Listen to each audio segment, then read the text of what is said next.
New at 6, the city continues to buy property in the line of the rail transit project, some for much higher than the homes are valued by the city. Hawaii News Now's Tim Sakahara uncovered some interesting details, right, Tim? That's right, Terry. You know, in 2006, the city estimated it would pay about $70 million to buy about 215 properties along the rail route. Today, that number jumped to $222 million, and you might be surprised to see some of the properties the city paid more than $1 million for. Do we need a recess? Thank you, Chair. Keep it secret. Mahalo, Chair, for just acknowledging you want to keep it secret. Mahalo. Before Councilman Tom Berg made that outburst at a city council meeting, he was trying to make a valid point. Why is the city paying so much for properties in the way of rail? For example, take houses in the Banana Patch area of Pearl City. This house, built in 1950, has seen better days, but it is on almost an acre of land.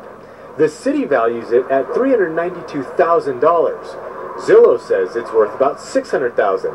Hart paid the owners more than $1 million. This property, valued at $477,000, the city bought for $558,000. And its neighbor, which is valued at $456,000, according to the city, was bought for more than $1.2 million, which does include 3.5 acres in the Banana Patch. How do you get those inflated numbers that Hart's now coming across? Because it is 3 times over the value. In 2006, the city projected spending a total of $70 million acquiring properties. Steve Sophos, a leading realtor in Hawaii, says it's typical government to lowball early to make a project look good. They more than lowballed. It was a bait and switch. Hart says the $70 million estimate was before the rail planning study was finished and does not account for inflation. Still, it's a long way off from the $222 million today.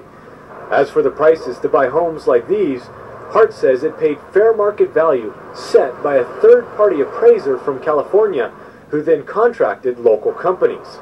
And prices were approved by the federal government. But it still doesn't add up to Councilman Berg, who says sometimes he has to make a scene in order to make a point. If I have to sacrifice my reputation or character to save the taxpayer money, it's no loss to me. Tim Sakahara, Hawaii News Now. Very interesting. Thank you, Tim. Well, one day after the city council chair punished Berg for his outburst, House Representative Kimberly Marcos Pine is calling on Berg to resign. Berg was removed yesterday from the City Council's Transportation and Public Works and Sustainability Committees for last month's actions. And she says his representation is both a failure and an embarrassment to the people of West Oahu. Berg's response? He says Pine has to talk about him rather than herself because he says she hasn't had one bill passed in the 8 years she was in office. The two are vying for a City Council District 1 seat.